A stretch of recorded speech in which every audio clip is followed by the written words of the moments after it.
쏠쏠TV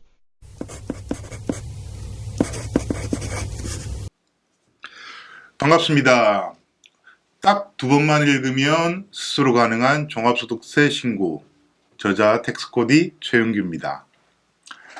이 강 주제는 추계신고와 장부 작성에 관해서 말씀을 드릴까 합니다.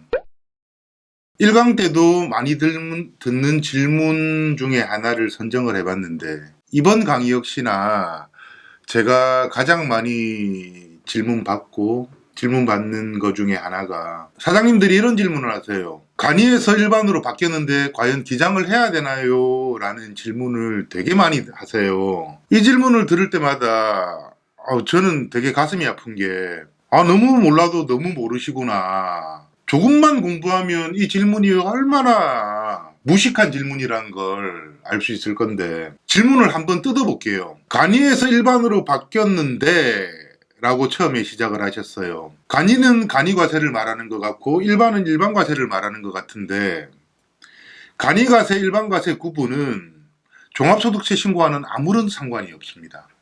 간이과세, 일반과세는 부가가치세 신고와 관련이 있는 거죠. 달리 말하면 간이에서 일반으로 바뀌었는데 기장을 해야 될까요? 말이 안 되는 질문이라는 거죠. 그러면 두 번째 한번 뜯어볼게요. 기장을 해야 되나요? 기장은 장부를 작성하는 걸 뜻하는데, 장부는 세무사만 가능하고 우리는 장부를 작성 불가한가요? 아니잖아요.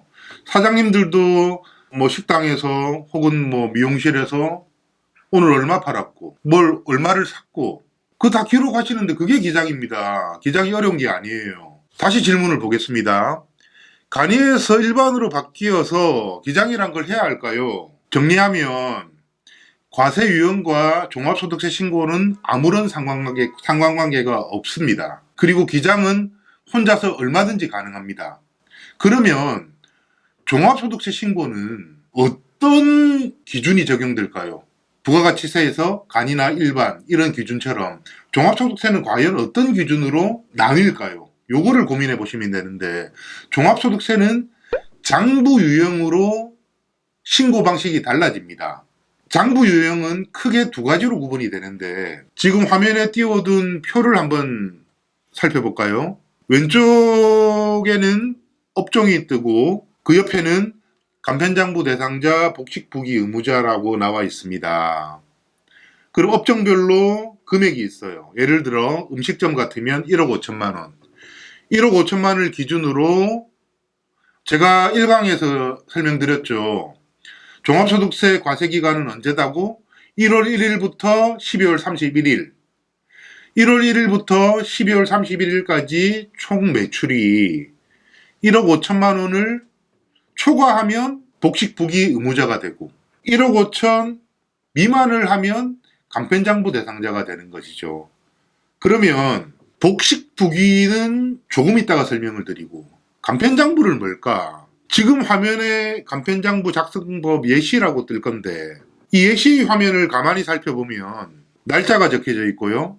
그리고 거래 내용, 그리고 거래처, 그리고 금액, 그리고 비고란이 보이는데, 이 간편장부는 보시다시피 크게 어렵지가 않아요. 간편장부는 쉽게 생각하시면 사업에 관련된, 내 매장에 관련된 가계부를 작성하는 것과 동일합니다. 간편장부는 작성이 크게 어렵지가 않아서 얼마든지 직접 할 수가 있는 거죠. 그러면 음식점인데 1억 5천 미만이라고 가정을 하면 간편장부 대상자가 된다고 설명을 드렸고, 간편장부 대상자일 경우에는 얼마든지 혼자 하셔도 된다. 이 책 두 번만 읽으시면 직접 하셔도 아무런 상관이 없습니다. 그러면 복식부기에 대해서 좀 알아볼게요. 복식부기는 차변과 대변의 대차평균 원리에 따라서 작성된 장부를 말하는데, 이 복식부기는 세금 신고 상식 더하기 회계 지식이 있어야 돼요. 회계 지식 없이는 복식부기 작성이 힘들죠. 그러면 1강 때 회계사무실 언제부터 거래해야 할까요? 다시 이 질문을 떠올려 보면, 복식부기 장부를 복식부기 의무자가 되면 회계사무실을 거래하세요 라고 답을 드리고 싶습니다. 그런데 최근 소프트웨어가 발달해 가지고 장부 관련 프로그램이 시중에 많이 판매되고 있는 걸로 알고 있습니다. 이 장부 관련 프로그램은 복식부기 프로그램인데 회계 지식이 없는 사람도 복식부기 장부를 관리할 수 있는 거죠. 이런 문의도 많이 들어와요. 그러면 어떤 프로그램을 선택해야 될까요? 라고 많이들 물어보시는데 저는 그렇게 답변을 합니다. 기능이 적은 프로그램을 하세요. 기능이 많은 프로그램은 그 구입한 프로그램을 그만큼 숙지를 많이 해야 된다는 뜻이죠. 프로그램 사용 방법을 그만큼 많이 알아야 되기 때문에 처음부터 기능이 많은 프로그램을 사용하시면 프로그램 사용 방법이 어려워서 그 프로그램을 쓰지 못하는 경우를 많이 봤습니다.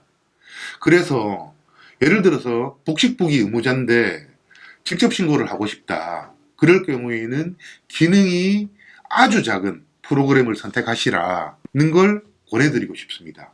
그리고 회계사무실을 맡기는 사람 같으면 회계사무실에서 보통 신고기간을 앞두고 연락이 오죠. 이런 서류 준비해 놓으세요.